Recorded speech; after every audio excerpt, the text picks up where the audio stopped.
I pulled the Stetson low over my eyes, hunching my shoulders as I made my way down the gangplank.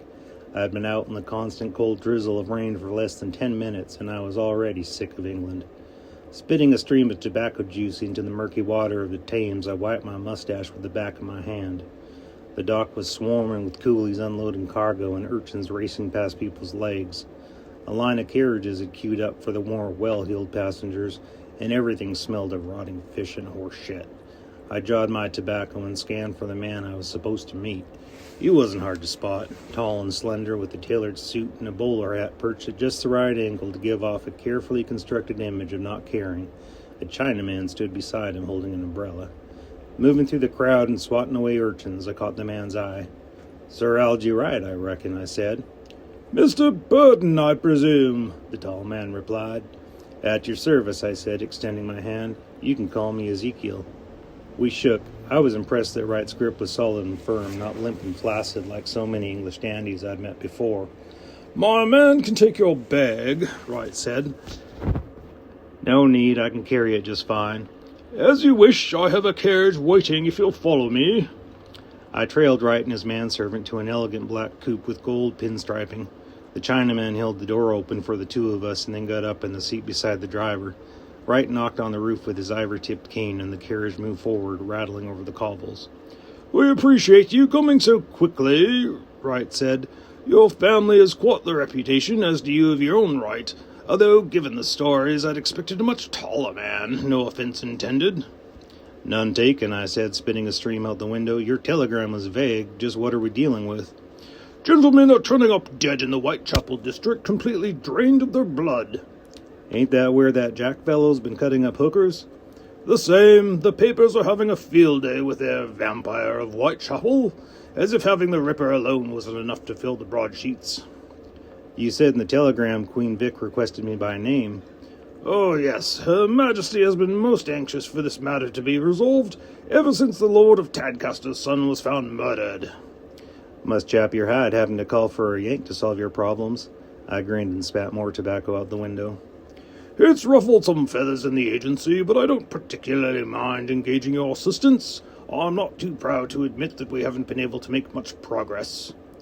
"I want to see the bodies." "Absolutely, right after we get you settled. Cook has quite the dinner planned." "No need. Let's see them bodies first."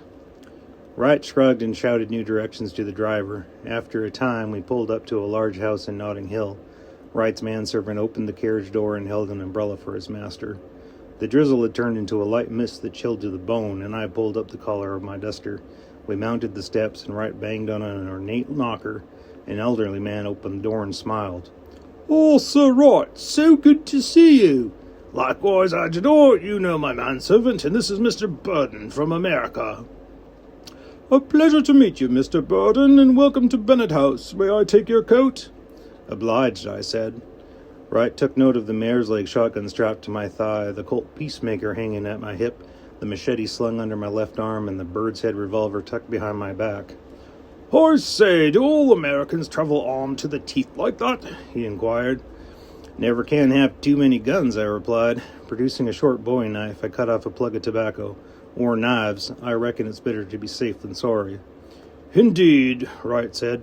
"If you'll follow me, I'll show you to the morgue." "Fancy house for a morgue," I said, falling into step beside Wright.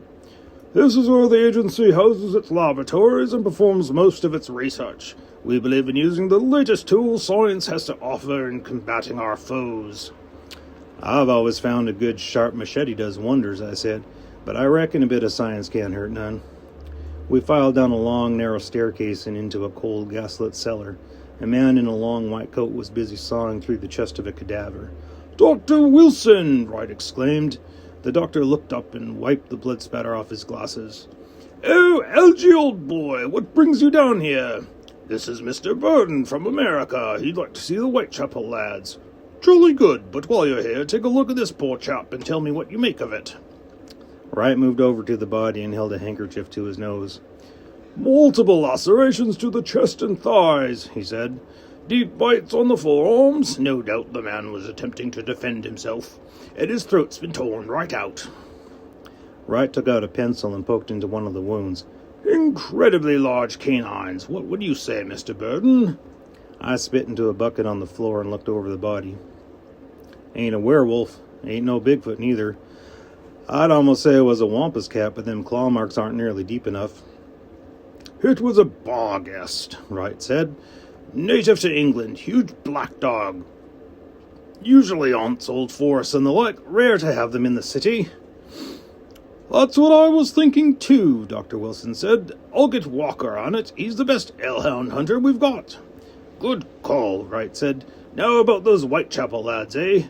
Oh, quite right, just over here. The doctor scanned down a series of doors and opened one, pulling out a large tray containing the desiccated and bone-white body of a young man. He opened 3 more and pulled out bodies in similar condition. Obviously, we're dealing with something of a vampiric nature, Wright said, but we haven't decided on the variety, although we have some theories. Like what? I asked, leaning close over the first body. I'd prefer to hear your thoughts first. The young man was in his mid-20s, looked to be in decent shape, and probably hadn't worked a hard day in his life.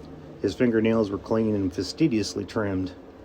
You get a lot of these dandies down in Whitechapel slumming it for $1 whores? I asked. More all the time, Wright replied. I moved around the body and inspected the neck. There was a large chunk of flesh missing from his jugular, like someone had taken a bite out of him. Weren't your common Strigoli, I said. They leave tidy puncture wounds. Weren't Manjurgu neither, not with a wound like this. Could be Ansabosum, but I doubt you'd have one up here, being as they're from Ghana. Could be a Peningalian, neither, seeing as they only have a taste for pregnant women. I stepped back and chewed on my mustache. You got many foreigners in Whitechapel? I asked. There are a fair number of Jews from the continent. Might be an estuary then, but they don't usually have a taste for Gentiles. So what do you think? Fairies making blood cakes? What other bloodsuckers you got in these isles? What's that Irish one that seduces young men? Seems like that would be a good start. The Derrick Dew? Yes, that's our guess as well. You know your demons, Mr. Burdin.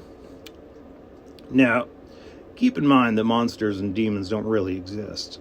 They're all just figments of our imagination. But sometimes a person might have a real good imagination and manifest one of these nasties in the flesh. Then men like Sir Wright and I gotta hunt them down. That's what we at the agency do. Folk like us have been at this game a long time, longer than recorded history, far as I can reckon. Sir Wright, someone called from the top of the stairs. What is it, Danny? Wright shouted back.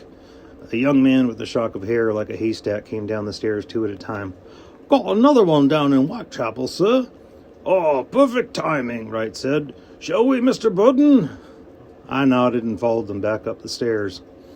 That Chinaman of yours don't talk much, I said to Wright. He got a name? It's Suki, Wright said. It's Suki Ito, and he's Japanese. Never met one of them before. He been with you long? Yes, very. Adjutor had my coat in hand, and Itsuki was posed with his umbrella. We tromped down the steps back through the damned rain and into the shelter of the carriage.